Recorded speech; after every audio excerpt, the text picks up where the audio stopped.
Okay, today is the 29th of October 2014 and I'm here at quite a special place actually today. Hopefully you can see that.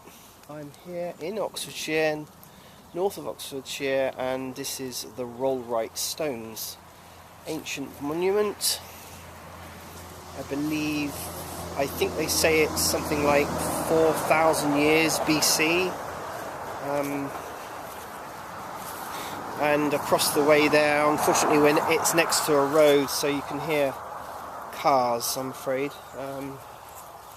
But yeah, these are a set of stones that I've come to on many occasions. There's quite a nice feeling here. Not quite the same as Avebury, but there is actually quite a nice feeling here. A bit like Stonehenge and Avebury and many other stone circles.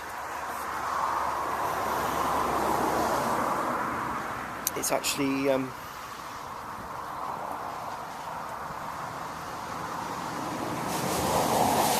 as they say, there's sort of a nice vibration here.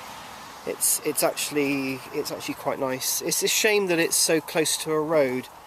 Quite why somebody decided to build a road right next to a stone circle, I think just shows quite a lack of appreciation and respect for something as ancient as this site is. And but anyway, it's the way people used to be. I mean, in Avebury, for instance, I mean, they've built a small village right in the middle of the stone circle, so you know, complete and utter disrespect there. I can understand farmers wanting the land, but you know, this isn't a particularly big site, and you know, really I consider it to be a desecration. Yeah, it's a bit like, you know, deciding to build a house in the middle of a cathedral. You know, people wouldn't dream of doing something like that, but hey, it's okay to do it on something that's about 6,000 years old. Kind of strange. And this is interesting. This wasn't here the last time I've been here. Some sort of Celtic maze type thing, obviously done on purpose. This definitely wasn't here when I came here the last time.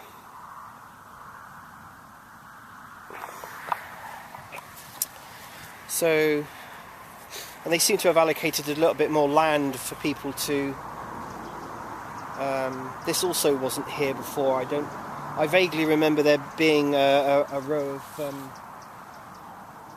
a hedge or something across here. This wasn't quite so open before, but they've obviously now got this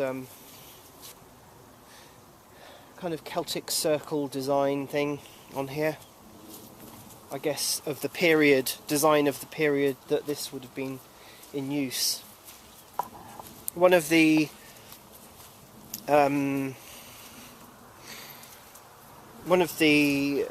don't know what they would call it, but sort of superstitions about this is that it doesn't matter how many times you go around and count the stones, apparently you will always get a different number. Not something that I'm particularly interested in, but I do know of people, and I have actually watched people do it here, and they do go round and they get a different number of stones. What the significance of that is, I don't really know. I think it's just a little bit of a gimmick, but it does seem to happen, which is quite interesting.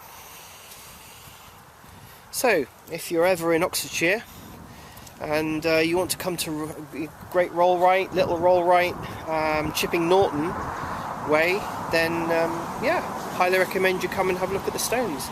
You know, there's some sort of magical things here, like this, for instance. I don't know whether, you know, you've got the top of one of the stones has actually got a hole going straight through it, which from sort of Celtic times has got quite a lot of significance to have a stone like that with a hole in it.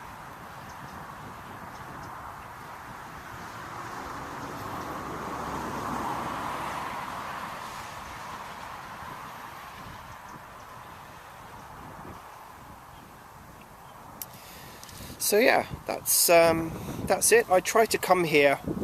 I've got a client that not too far away from here, and I just thought today it might be nice to actually come up and have a wander around the Rollrights and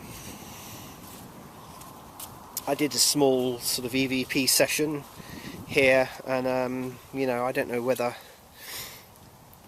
I don't think anything was recorded. Unfortunately, I think it's because it's right next to a road, it's a little bit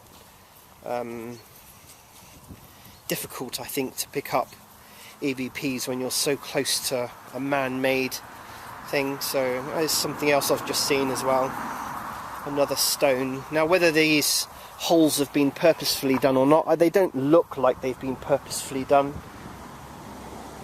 and if they were obviously done a long time ago. But some people consider them to be lucky. They have got a significance. You know, if it's a natural thing, obviously it's taken many thousands of years for that to happen. And yeah, so anyway, hopefully it is a little bit windy, obviously, because we're on top of a hill and the weather's not too good today. So I hope you can actually hear what I'm saying.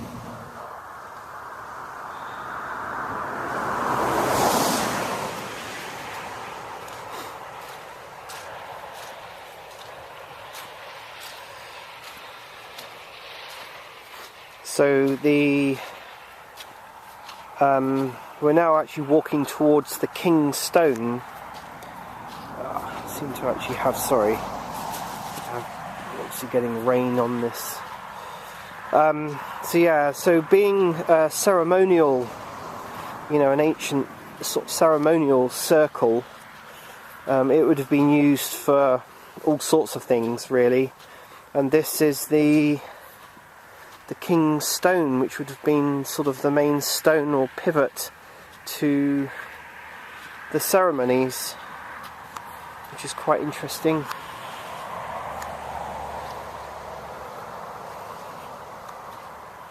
It's an interesting shape.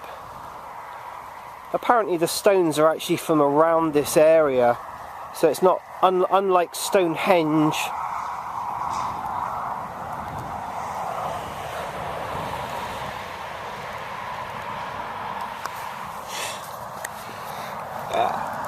Okay, so unlike Stonehenge, where the stones actually came from along, you know, hundreds of miles away,